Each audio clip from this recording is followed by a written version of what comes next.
Hello everyone and welcome to my channel. So in my today's video I am sharing another movement with mobilization technique for the front shoulder patient to restore the abduction and elevation ranges.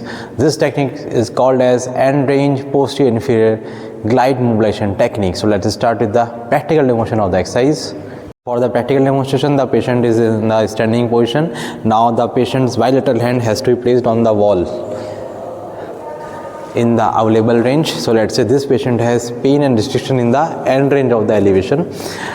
The patient is in the standing position, the wall are on the hands, hip are in the flex position.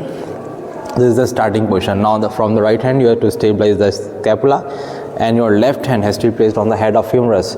Now apply a posterior inferior glide to the head of humerus in this way.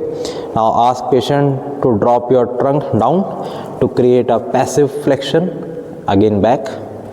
Drop down your trunk to create a passive flexion. Again drop down your head to create a passive flexion elevation in the shoulder. So while performing this activity the patient is pain free. Again. So by doing this passive mobilization, passive elevation movement, you can increase the shoulder elevation ranges and decrease the pain by the posterior inferior mobilization. Try this technique and let us know your valuable feedback in your comment section. Till then, stay connected and thank you.